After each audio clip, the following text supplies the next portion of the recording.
الشيطان الرجيم بسم الله الرحمن الرحيم مثل الذين اتخذوا من دون الله أولياء كمثل العنكبوت اتخذت بيتا وإن أوهن البيوت لبيت العنكبوت لو كانوا يعلمون إن الله يعلم ما يدعون من دونه من شيء وهو العزيز الحكيم وتلك الأمثال نضربها للناس وما يعقلها إلا العالمون خلق الله السماوات والأرض بالحق إن في ذلك لآية للمؤمنين اتلوا ما أوحي إليك من الكتاب وأقم الصلاة إن الصلاة تنهى عن الفحشاء والمنكر ولذكر الله أكبر والله يعلم ما تصنعون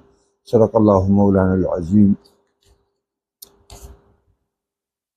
مثل الذين مثال دا اغی کسانو اتخذوا من دون الله چی نیولی دی سوا دا اللہ نا اولیاء ازان دا پار معبودان کمثل العنکبوت دا دی مثال پشان دا جولاگی دے اتخذت بیتن چی انسی دے کور لرا او ساس کی کور لرا وَإِنَّ أَوْهَنَ الْبُيُوتِ لَبَيْتُ الْعَنْكَبُوتَ او یقیناً دے روس او ضعیف او کمزور پکورونو کے لبیت العنکبوت خام خاکور دا جولاگی دے لو کانو یعلمون کاش کے دا خلق پوئی دلے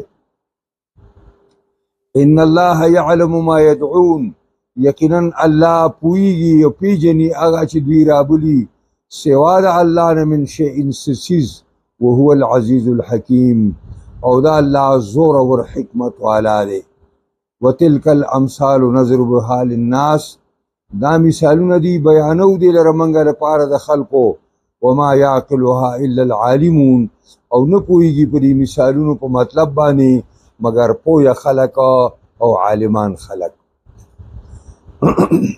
دا عنکبوت جولاگی ته وایي تاسو بره کوټو کې پر ګوټونو کې چې کما هغه جالکې غوندي احساس کړي دغه جولاګی دی او دغه کور دی نو دا د جولاګي دا کور داسې دی چې کور د دې دپاره سړی سازوي چې د جان و مال حفاظت یې پای کې کېږي د ګرمۍ نه پای کې بچ کېږي د یخنۍ نه پای کې بچ کېږي د باران نه پای کې بچ کېږي د مصیبتونو او تکلیفونو نه پای کې بچ کېږي د غلو او د رازنانو نه پای کې بچ کېږي اوس د جولاګي دا کور داسې دی چې دی نه د ګرمۍ نه بچ کوي نه د یخنۍ نه شي بچ کولی شي دا جولاګی دا کور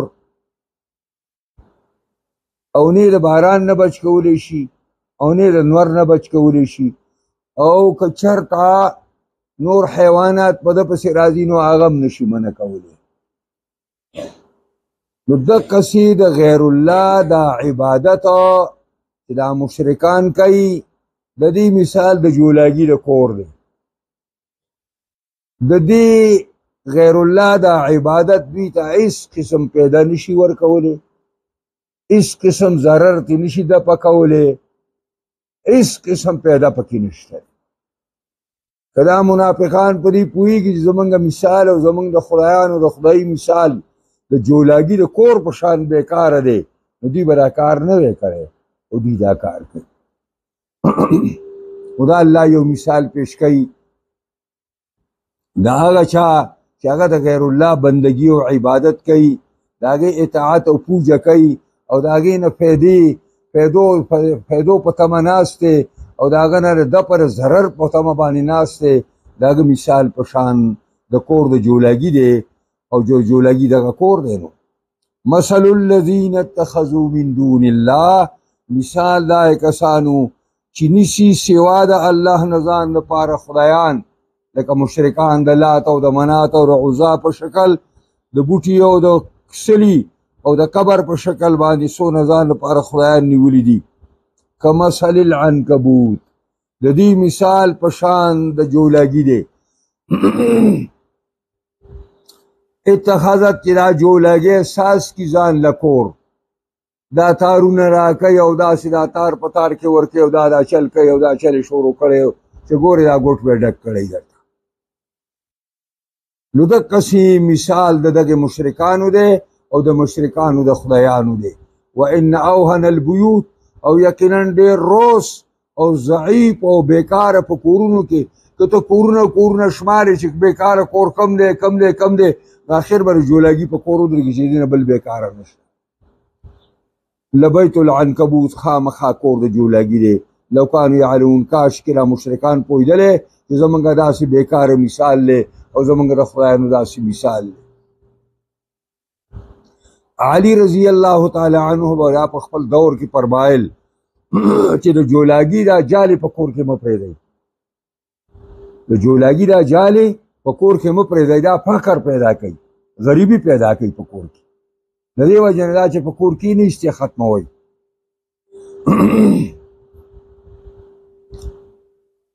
دا جولاګی دی دا ان الله یعلم ما یدعون من دونه یقینا الله پیژني ما هغه چې رابلي دا مشرکان هغې لره سوا د الله نه من شیئن څه یعنې معنا دا ده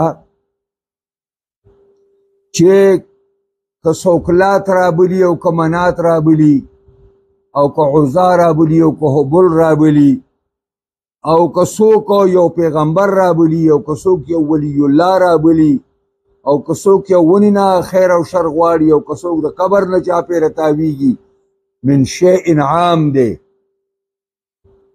یقینا پیژني الله هغه چې مشرکانې سوا د الله نه عبادت کوي او پوجه کوي من شیء د شی نه هغه چې د هر څه پوجه ده چې د هر څه عبادت دی چې د هر څه منښته ده بس هغه پکې رادن نه دی او وهو العزیز دا الله زورور دی چا ته حاجت نشته چا ملګرتیا ته حاجت نشته او حکیم دی د چا مشورو ته هم حاجت نشته هر کار د حکمت نه ډک دی هر کار د حکمت نه ډک دی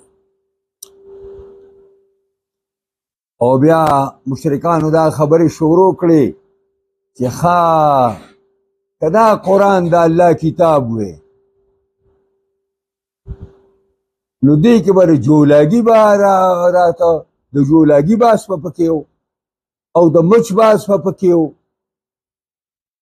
او د ماشي د وزر باس به پکې و الله ډېر لوی شان دی داسې سپېره او بیکاره مثالونه الله نه ذکر کوي نو جواب دا راغی چې خرو تاسو په څلورې باندې روان یئ چې د غیر الله عبادت کوئ د دې مثال برابرې د ممثل څه پکار دی که د ممثل له څه پکار دی دا مثال ستاسو د خدایانو بیان کړی دی او ستاسو خدایان د دې نه زیات بیکاره دي اما الله رب العزت او د هغه لویوالی دا ځان له خبره ده دا ځان له خبره ده چې الله شان ډېر لوی دی خو د مثال برابرې دا د ممثل سره نه وي د مثال برابرې دا د ممثل له سره ممثل له بوتان دي او ممثل الله رب العزت دی نو د ممثل سره خو د مثال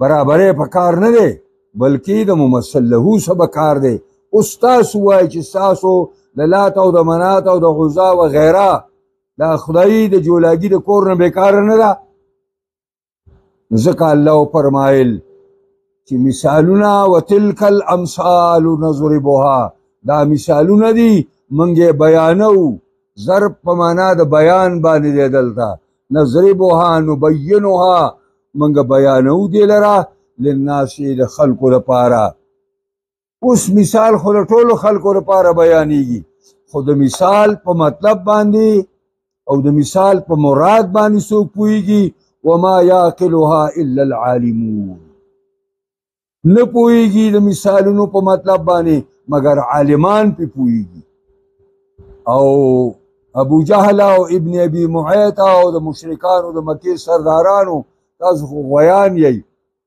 تاسو خو الف ته ډانګې وایئ تاسو په یک دو نه پوهیږئ نو تاسو دې مثال په مطلب چرته پوهیدی شئ. وما یعقلها الا العالمون. یو عالم و هغه چې مثال به ذکر شو او به پوه نه شو نو جړل به.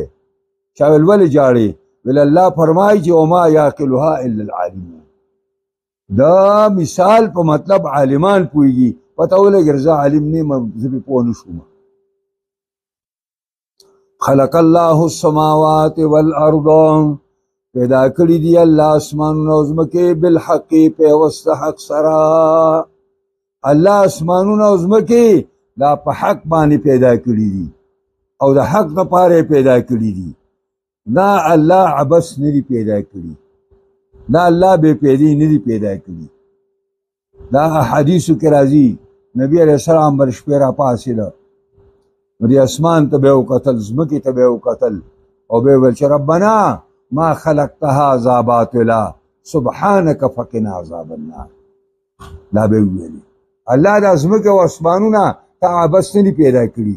دا تا په یو حکمت باندې پیدا کړي دي. دا د یو حکمت لاندې پیدا شوي دي. دا عبث کار نه دی. دا بې پیدې کار نه دی. ان فی ذلک لآیة للمؤمنین. یقینا په دې مذکور کې یو لوی عبرت دی او یو لویه نښه ده د مؤمن قوم دپاره. اوس الله رب العزت فرمایي اتلو ما اوحی الیک من الکتاب. لولا تا هغه چې تا ته وحی کیږي د کتاب نه، یعنی د قرآن مجید تلاوت کوه، د قرآن مجید تذکیر کوه، د قرآن مجید تعلیم خلکو ته کوه، د قرآن وعظ او نصیحت خلکو ته کوه. د قرآن په تلاوت کې د سړي زړه مضبوطیږي. د قرآن په تلاوت کې د سړي زړه منور کیږي. کم انوار چې د قرآن دی هغه د طرح منتقل کیږي او د په زړه باندې چاپ کیږي هغه. او د قرآن په تلاوت کې بېشماره فایدې دي او د ټول نه لویه فایده د هغې د ثواب ده چې په یو حرف باندې الله 10 نیکونه والا تر د 200 پورې نیکۍ ورکوي. او بیا د قرآن دا حروف وشماره څونه پیدې دي وکړې په لکونو حروف دي د قرآن مجید. او قرآن کریم لولا د دې تذکیر کوه، وعظ کوه، خلکو ته به فایده رسي د دې نه. چا پیدا واخیسته ځان دپاره یې واخیسته، که چا پیدا وانهخیسته ځان دپاره یې وانهخیسته، ستا اجر او ثواب په الله باندې وشو. نو دا یو د قرآن داعی ته دا قرآن و خبره کوي چې ته د قرآن درسونه کوه، خلکو ته به فایدې رسي، خلکو ته به دا علوم او دا برکات د قرآن منتقل کیږي. اوس که څوک نه مني نو نه به مني، خیر دی. اتلو لولتا تلاوت کوته ما د هغه کتاب اوحی الیک چې وحی شوی تا ته، او دا من الکتاب د ما بیان دی. واقم الصلاة ودروه مانځه لره، مونځ کوه، ځکه چې دا مونځ ستا دپاره ممد او مقوي او تعاون کوونکی دی او ستا له امداد درکوونکی دی د دعوت په کارونو کې. ته به د دعوت په کار کې بیا کلک یې. ان الصلاة تنهى عن الفحشاء. یقینا مونځ تنهى عن الفحشاء دا منع کوي د بې حیایۍ د کارونو انسان لره او منځګزار لره. والمنکر او دارنګې دا منع کوي د منکراتو نه. نو قرآن کریم او مونځ چې دی په مونځ کې دا لوی خاصیت دی چې مونځ سړی د زناکارۍ، د فحاشۍ، عریانۍ، بربنډتوب نه بچ کوي، منع کوي د دې نه. او قرآن دا مونځ سړي ته منع کوي سړی د منکراتو نه هم. منکر څه ته وایي چې په شریعت کې معلوم نه وي، په شریعت کې ناشنا وي. او مدارک وایي ما خالف الکتاب والسنه چې د قرآن او سنت خلاف خبره دا منکر دی. بس که منکر نه پیژنې د قرآن او سنت خلاف خبره ده او د قرآن او سنت خلاف عمل دا منکر دی. بس اوس منکراتو نه سړی بندوي نو معنا دا ده چې دا مونځ داسې یو خصلت دی، مونځ داسې یو عمل دی چې دا د بې حیايۍ د کارونو د منکراتو نه سړي ته د بندولو تلقین ورکوي. د دې معنا دا نه ده چې پلانې خو مونځ کوي او زنا هم کوي او پلانې مونځ هم کوي او غلا هم کوي او پلانې مونځ هم کوي او ګناه هم کوي. نو دا الله رب العزت چې دا خلک د دې ټولو نه بند کړي او نه بندېږي نو ته په هغې باندې اعتراض کولی شي؟ دا خو د الله په باره کې هم راغلي دي چې الله د منکراتو نه خلک بندوي، د فواحشو نه خلک بندوي او لګیا دی خلک یې کوي. نو ته به وایې چې دغه دا څنګه مونځ بندول کوي؟ مونځ تلقین ورکوي سړي ته د بندولو، نور د مونځ لاس نه شي چې راونیسي او چغلانه مزه. بل دا دی چې مونځ چې څنګه د مونځ په طریقه باندې وشي نو بیا سړی بندوي. هغه دا ده چې د مونځ پوره ارکان او فرایض، د هغې سنن او مستحبات، د هغې لپاره پوره ځان پاکول، د هغې لپاره جامې پاکول، د هغې لپاره ځای پاکول او دغه مونځ بیا په خشوع او په خضوع او په عاجزۍ سره کول او په دې کې چې کوم تلاوت کوي د هغې په یو یو ټکي باندې سوچ او فکر کول، په دې انداز باندې چې مونځ وشي دا یقینا سړی د ګناهونو نه بندوي.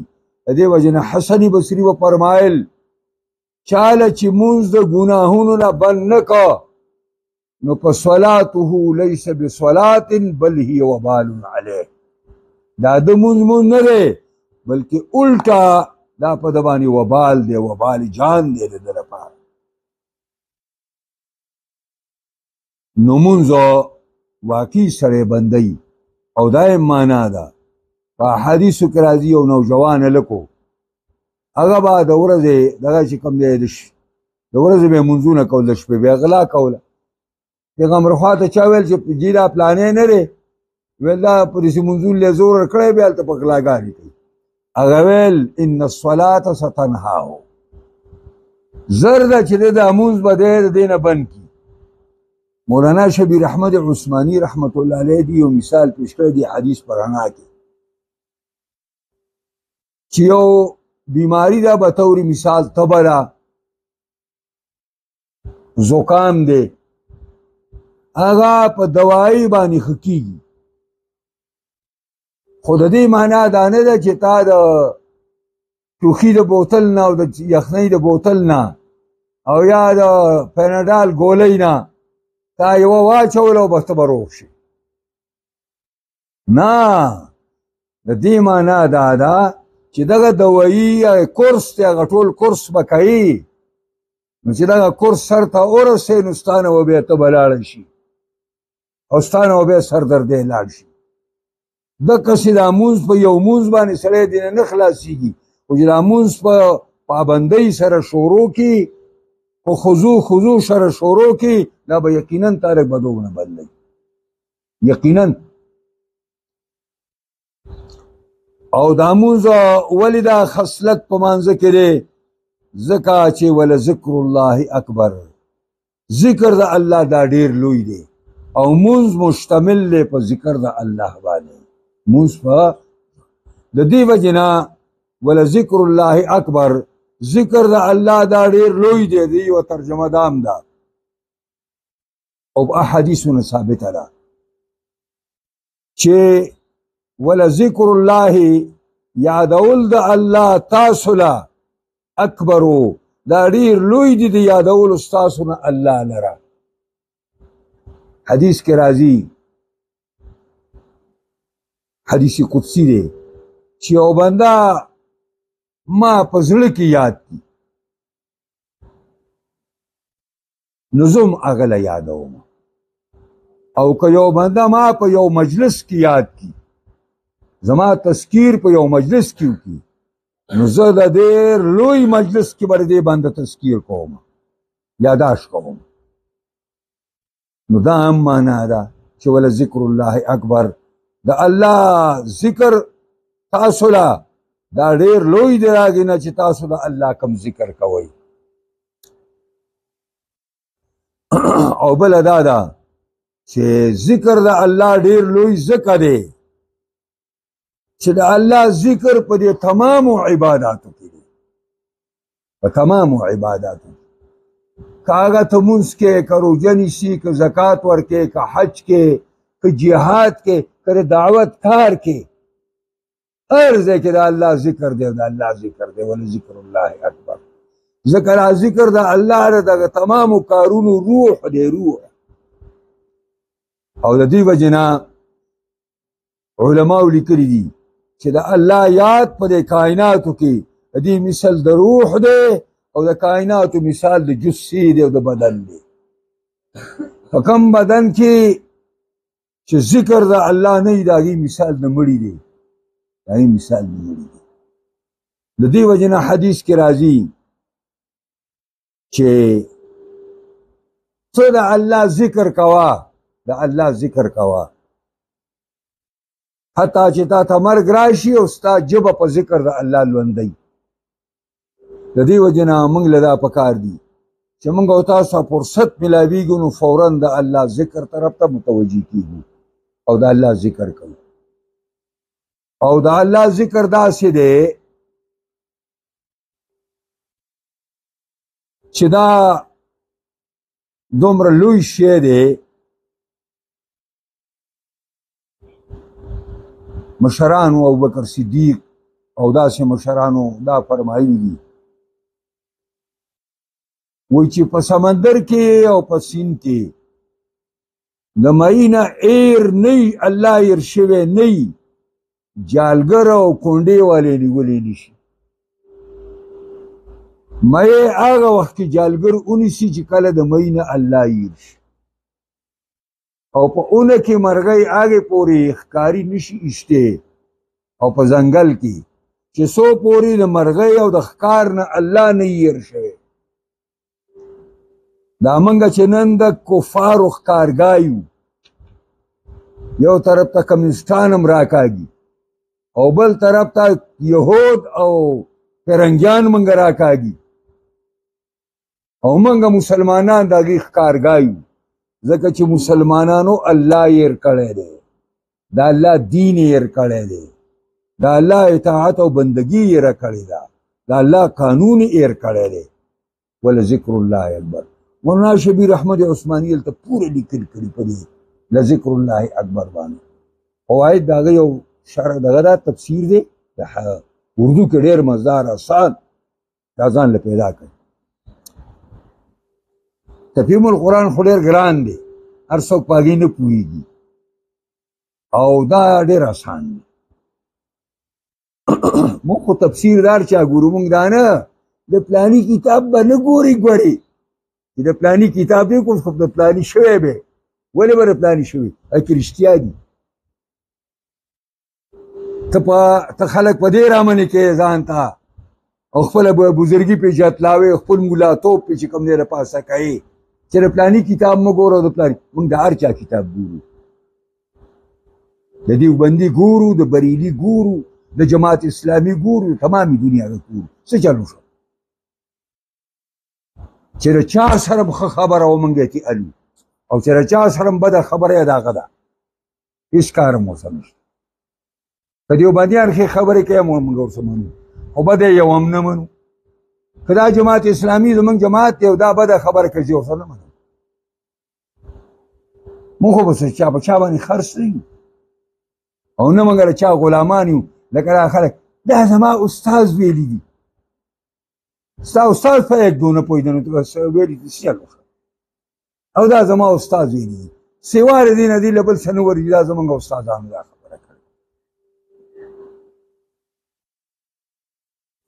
دا خو یو ورځ هم دا دغه نه که چې یو ساعت ډوډۍ مه خوره تا ډوډۍ نه خوړله، او یا تا تلبار ته مزه او دس مات او تا مات نکړه. والله یعلم ما تصنعون، الله پوهیږي واغې چې تاسو څه کوئ. ګورئ دا وعده هم ده او وعید هم دی. څنګه الله پوهیږي پاغې چې څه کوئ، چې نیکی کوئ بدلی بدله درکړي، دا وعد دی. او که بدی کوئ او ناکاری کوئ نو سزا بدله درکړي، نو وعید هم دی. نو والله یعلم ما تصنعون، وعید هم دی او وعد هم دی، دواړه پکې دي. الله دې مونږ تاسو په قرآن عظیم الشان کتاب پوهه کړي.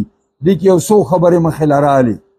یو استحسان ضرب الامثال لتقریب المعنی للافهام، یو دا چې مثالونه بیان ډېر ښه شی دی چې سړی مثالونه بیان کړي. ولی په مثالونو بیانولو کې دا معناګانې ذهنونو ته رانږدې کېږي.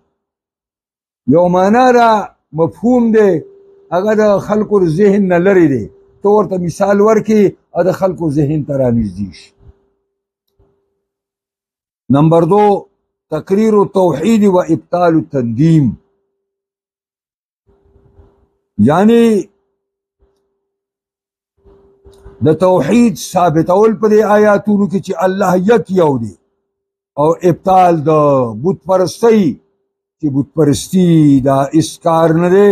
دې مثال د جولاګي د کور دی. او نمبر 3 فضل العلماء علی غیرهم، دې آیاتونو کې د علماو فضیلت په باقي خلکو باندې، او داغي وجه دا ده چې وما یاکلها الا العالمون. په مثالونو په مطلب نه پوهیږي مگر عالمان. او کوم عالمان؟ د منطق او د فلسفې عالمان نه، د جغرافیې عالمان نه، د ټکنالوژۍ عالمان نه. کم عالمان؟ العلماء بالله وصفاته واسمائه وآياته وشرائعه واسرارها، هغه خلک چې په الله عالمان یې الله پیژني، دا الله صفات پیژني، دا الله اسماء پیژني، دا الله آیاتونه پیژني، دا الله شرایع پیژني، او داغه اسرار او هغه رازونه پیژني. هغه علما چې دي اگر تمام دنیا د خلکو نه غوره دي، د پیغمبرانو وروسته اوچته مرتبه د علما. او نمبر 4 وجوب تلاوت القرآن، د قرآن تلاوت لازم دی. د صحابو سوا د دین بل کار نه و، چې کله به جهاد نه و نو منځونه به او تلاوتونه به و، درسونه به و. که په کور کې و قرآن به لوسته، که په جماعت کې و قرآن به لوسته، که په لار به روان و قرآن به لوسته. قرآن داسې کتاب دی چې دا د ژوند وظیفه ده، دا به یو منټ د ځان نه لرې کښېنه، که نه شیطان دی په بل طرف بوځي. دا حدیث کې راځي د شیطان او د قرآن مقابله ده. چا چې ځان قرآن سره وتاړه د شیطان نه خلاص، چا څوک چې د قرآن نه جدا شو شیطان یې ملګری شو. دا نن دنیا سره ټوله دنیا شیطان سره ملګرې شوې ده، ځکه دوی قرآن پرېښی دی. قرآن یې پرېښی، چې قرآن یې پرېښود شیطان په ټولو سور شو. په مسلمانانو هم سور دی او په کفارو هم سور دی او په منافقانو هم سور دی شیطان، ځکه چې الله یې هېر کړی دی، قرآن یې پرېښی دی. نو واجب دی تلاوت د قرآن و اقامت الصلاة، او منځ واجب او فرض دی. و ذکر الله، او یاد د الله دا ډېر لازم دی. اذ هي غذاء الروح، ځکه دا د روح غذا او خوراک دی. او وزاد العروج الى الملكوت الاعلى، او دا توخه ده د هغه اوچتېدلو اوچتو مرتبو د ملکوت اعلی، یعنی الله سره لوی لوی مرتبه حاصلېږي په دې باندې. او آخري خبره دا ده بیانو فائدة اقامت الصلاة، د مونځ په کولو کې څه پیدا ده. او تلاوت القرآن و ذکر الله تعالی بالقلب واللسان، دا پیدا ده چې قرآن به پکې اولولي، الله به پکې یاد کې خوړه باندې هم او په ژبه باندې هم دا د مونځ پیدي دي. الله دې موږ او تاسو مونځګزار ساز کي، عالمان ساز کی او عمل کوونکي عالمان دی الله موږ او تاسو ساز کی او زموږ او تاسو ټول نه دی الله راضي شي. دعا وکړئ چې الله زموږ څونه مشران وفات شوي دي، زنانه نارینه مشران کشران الله ټول بخي. څونه د مسلمانانو بیماران دي الله ټول له شفا کامله عاجله ورکړي. څوک دعا ورته وکړي الله تعالی ول صحت ورکړي، الله تعالی دې روح کی او ټول بیماران د اسلام ته الله شفا کامله عاجله ورکړي. لازم ټول ناراضي شي خاتمه